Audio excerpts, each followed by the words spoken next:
বিশ্ব শৰ্মা বিপদ বাঢ়িছে মুখ্যমন্ত্ৰী হিমন্ত বিশ্ব শৰ্মাৰ নিজে পতা জালত নিজে ফচিব নেকি ডক্টৰ শৰ্মা পাকিস্তানী চেনেলৰ বাতৰি শ্বেয়াৰ কৰি নিজৰ বিপদ নিজে চপাই ললে যদিও গ্ৰেপ্তাৰ কৰিবলৈ সাহস হ'বনে নলবাৰী আৰক্ষীৰ এলা পেছা গোচৰ নহয় শত্ৰুৰাষ্ট্ৰ পাকিস্তানৰ নিউজ চেনেলৰ বাতৰি শ্বেয়াৰ কৰাটো দেশদ্ৰোহীৰ দৰে অপৰাধ গণ্য কৰি শ লোকক জেললৈ প্ৰেৰণ কৰিছিল কিন্তু এতিয়া নিজৰ ক্ষেত্ৰত কি হ'ব বুলিও প্ৰশ্ন উত্থাপন হৈছে হয় পাকিস্তানী চেনেলৰ বাতৰি শ্বেয়াৰ কৰাৰ অভিযোগত মুখ্যমন্ত্ৰী হিমন্ত বিশ্ব শৰ্মাৰ বিৰুদ্ধে নলবাৰী থানাত এজাহাৰ দাখিল কৰে মানৱ অধিকাৰ কৰ্মী জ্ঞানেন চক্ৰৱৰ্তীয়ে উল্লেখযোগ্য যে সাংসদ তথা বিৰোধী দলপতি গৌৰৱ গগৈক পাকিস্তানী প্ৰেমী বা পাকিস্তানৰ নিউজ চেনেলত তেওঁৰ বাতৰি সুন্দৰকৈ প্ৰকাশ পায় বুলি দেখুৱাবলৈ গৈ মুখ্যমন্ত্ৰী হিমন্ত বিশ্ব শৰ্মাই পাকিস্তানৰ কেইবাটাও নিউজ চেনেলৰ লিংক শ্বেয়াৰ কৰিছিল ইয়াক লৈ মুখ্যমন্ত্ৰীৰ বিৰুদ্ধে নলবাৰী সদৰ থানাত এজাহাৰ দাখিল কৰি জ্ঞানেন চক্ৰৱৰ্তীৰ প্ৰশ্ন পেহেলগামৰ ঘটনাৰ পাছত ভাৰতত নিষিদ্ধ কৰা হৈছিল পাকিস্তানী বাতৰি চেনেল তেনেস্থলত নিজৰ ফেচবুক একাউণ্টত মুখ্যমন্ত্ৰী হিমন্ত বিশ্ব শৰ্মাই পাকিস্তানী চেনেলৰ লিংক আপলোড কৰি দেশদ্ৰোহিতাৰ কাম কৰিছে দেশৰ অখণ্ডতাৰ প্ৰতি ভাবুকি নমাই আনিছে এই কামে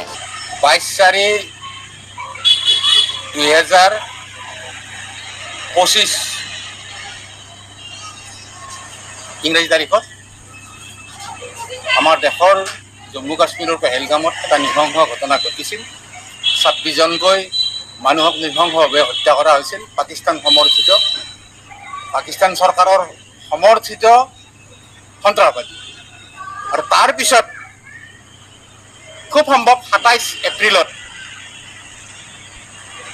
পাকিস্তানৰ সমস্ত নিউজ চেনেল ভাৰতত বেন কৰা হৈছিল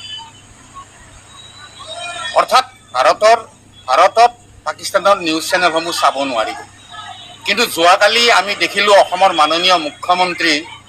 ডক্টৰ হিমন্ত বিশ্ব শৰ্মাই পাকিস্তানৰ এটা নিউজ চেনেল শ্বেয়াৰ কৰি তেখেতৰ ফেচবুক একাউণ্টত দিছে গতিকে আমি ভাবোঁ এইটো এটা দেশদ্ৰোহিতাৰ কাম এইটো ভাৰতৰ আমাৰ দেশৰ অখণ্ডতাৰ প্ৰতি ভাবুকিৰ কথা গতিকে আমি আজি ইয়াৰ বিৰুদ্ধে নলবাৰী সদৰ থানাত এখন এজাহাৰ দিছোঁ আমি আশা কৰিছোঁ বিভাগীয় বিষয়াসকলে ইয়াৰ এটা উচিত তদন্ত কৰি ব্যৱস্থা ল'ব দেশদ্ৰোহিতাৰ গোচৰ দিছোঁ কাৰণ পাকিস্তানৰ নিউজ চেনেলৰ কথা আমি যদি কোনোবা যদি সাধাৰণ নাগৰিক বা অন্য কোনোবা যদি শ্বেয়াৰ কৰিলেহেঁতেন লগে লগেতো চেটিশ্যন কেছ হৈ গ'লহেঁতেন দেশদ্ৰোহিতাৰ গোচৰ হৈ গ'লহেঁতেন ইতিমধ্যে ইমান সময় পতাহাৰত থাকিব লাগিলহেঁতেন কিন্তু অসমৰ আমাৰ মুখ্যমন্ত্ৰীগৰাকীয়ে এই কামটো কৰিছে আমি মুখ্যমন্ত্ৰীগৰাকীক পাকিস্তানৰ নিউজ চেনেল শ্বেয়াৰ কৰিবলৈ দিওঁ মুখ্যমন্ত্ৰী পতা নাই নহয় জানিব লাগে আৰু কাক দিব আমি মহামহিম অসমৰ ৰাজ্যপালগৰাকীক আৰু আৰক্ষী বিভাগৰ সঞ্চালক ডাঙৰীয়াক আমি প্ৰতিলিপি প্ৰেৰণ কৰিম আজি আমি নলবাৰী সদৰ থানাত এই সম্পৰ্কত আমি এজাহাৰখন দিলোঁ বাকী তেখেতসকলৰ যোগ্যতাৰ কথা তেখেতসকলৰ ক্ষমতাৰ কথা কি কৰে কি নকৰে তেখেতসকলক দায়িত্ব দিছে তেখেতসকলে যি কৰে নিশ্চয়কৈ সৰ্বসাধাৰণ লোকে যদি পাকিস্তানৰ বাতৰি চেনেলৰ লিংক শ্বেয়াৰ কৰিলেহেঁতেন অতঃপৰে তেওঁ কাৰাগাৰৰ অতিথি হ'লহেঁতেন বা ৰাষ্ট্ৰদ্ৰোহৰ গোচৰ জাপি দিয়া হ'লহেঁতেন সেয়া বিশেষকৈ হিমন্ত বিশ্ব শৰ্মাৰ আমোলত কিন্তু এতিয়া মুখ্যমন্ত্ৰী হিমন্ত বিশ্ব শৰ্মাৰ ক্ষেত্ৰত হয়তো আইনৰ চকৰিটো ওলোটাকৈ ঘূৰে নেকি সেয়াহে হ'ব লক্ষণীয় নলবাৰীৰ পৰা ভৱজিৎ বৰ্মনৰ সহযোগত কল্পজ্যোতি শইকীয়াৰ প্ৰতিবেদন নৰ্থ ইষ্ট নাও।